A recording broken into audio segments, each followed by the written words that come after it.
Hey, good weekend to you. Welcome to Leading Edge. I'm Jerry Anderson. Good to have you guys along. Critical race theory ahead. We're joined by a man who co-founded an effort to challenge its teaching in K through 12 schools. Now that is ahead.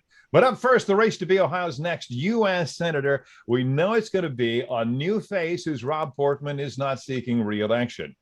The field in Mr. Portman's Republican Party is already crowded, in varying degrees well-known and seemingly well-heeled.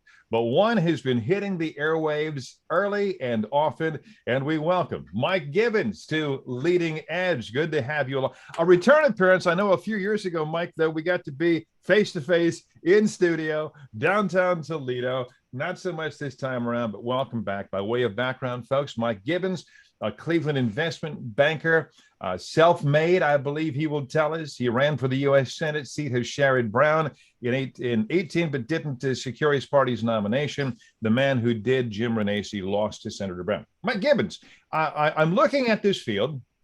Mandel, Timken, J.D. Vance, Bernie Moreno. I'm seeing rich white people. Although Moreno is Hispanic, we give him that. All seem, along with Mike Gibbons, seemed willing to kiss the ring of Donald Trump. All seem to be rich. What separates you, Mike? Well, I think you mentioned before the self-made thing certainly does. I don't think I didn't inherit any wealth. I can assure you that. And I started with a phone and a desk, and I've been very blessed by what's gone on in the U.S. and what we have here in the U.S. And I what really drove me to run is the fact that I hear constantly the American dream does not exist, and I couldn't disagree with that more.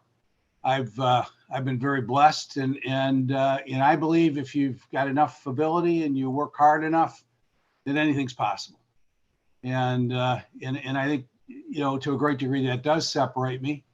There are other candidates, of course. I made a pledge. I'm not going to say anything ill of my candidate, of my opponents. So I'm not going to do that, and I won't be drawn into it. But I think I've got experience. I think you need to look at each individual candidate, and I think you need to look at their history, their record of accomplishment, what they've done with their lives, what they've the jobs they've had, if they've been parents, how they've done as parents. And, I've often said that if you can't get your own house in order, how do you expect to go to Washington and get the country's house in order? Now, I want to do this, speaking of the country's house. Can we do this just to get this out of the way? Who won the 2020 presidential election in this country? Well, I don't think we know right now. Obviously, Mike Gibbons, come on. Well, Joe Biden is our president, and he will be our president for the full 4-year term. I believe that. I don't think there's any process right now that could ever change that. But I think there were a lot of irregularities, and I think there's so many people in the United States right now that believe there was a high degree of fraud versus other versus a normal election that we need to investigate that. Well, on your website, you flat out say there was fraud. And I think that is a dangerous tack to take because it undermines a free election. In other words, Mike Gibbons, help me out, because why, if there was fraud, and you stated as fact, why has nobody come forward with any credible evidence of such, at least according to dozens of courts and judges, many of them appointed by Mr. Trump? I can tell you this, none of the courts have investigated the actual evidence. Yes, the recounts all came in accurately, but they were counting votes that may well be fraudulent votes. And I think over the next year, and it isn't even a matter, I'm willing to accept the fact Joe Biden is president. And I haven't stated that I know for a fact there is fraud. If they said it on my website, I hadn't reviewed it, and we'll fix that. I think the jury's still out. I think we're going to see a number of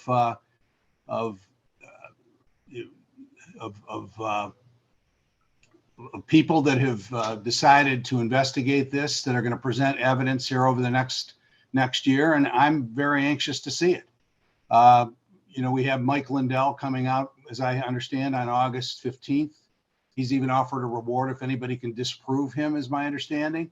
I haven't That's seen the it pillow yet. guy, folks. Yeah.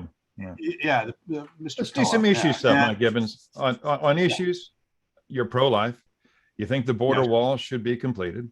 You favor reducing taxes, even though the last tax cuts, which largely benefited business, which is fine because business taxes were too high, but they haven't paid for themselves as promised.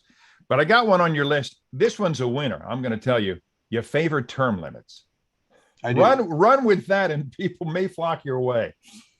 Well, if you look at what the founders and how they developed the system of government we have, they always spoke about citizen legislators going to Washington and spending their time there, taking the expertise and the experiences they had in the private sector and applying them to government problems, and then going home.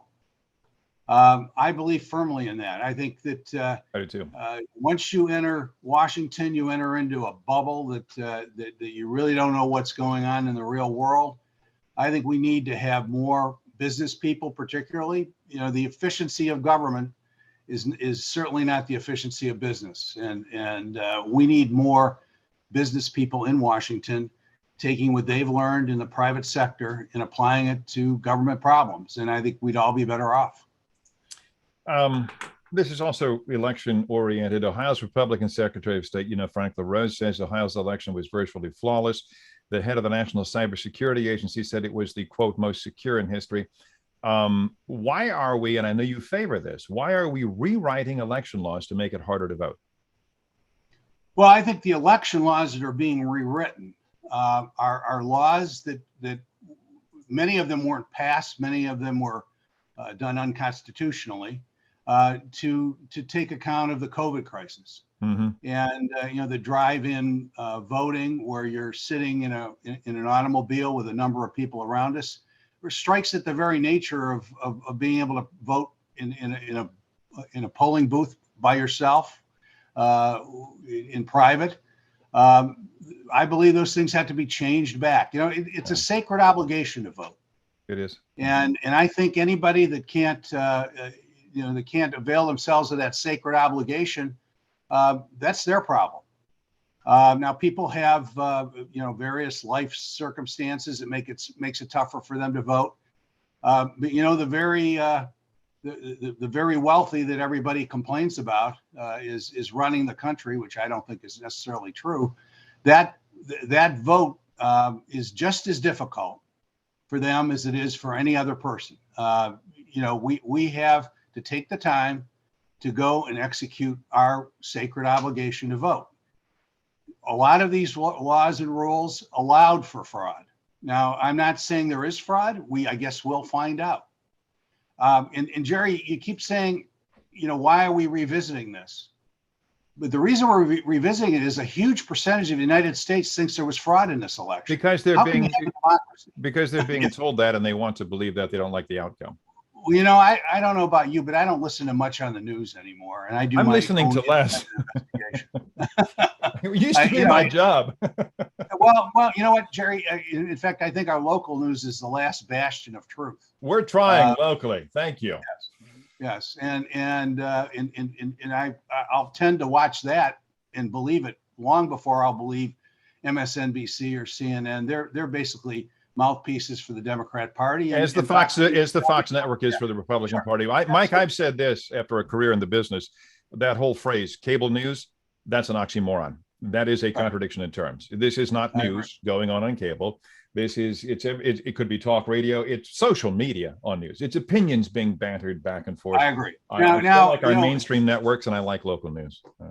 I think we could solve a lot of those problems by having each one of these reporters on the three that we just mentioned say, by the way, these are my opinions. There you go. This is commentary. It's not news. Mike Gibbons brought his Senate race, his Senate campaign to Northwest Ohio. You'll see that on the local news, and I hope we see you a few more times down the road. Mike Gibbons for U.S. Senate. Thanks for spending time with us on Leading Edge. Always good to see you. Be well, and I'll be right back. Great talking to you, Jerry. Thank you for having me.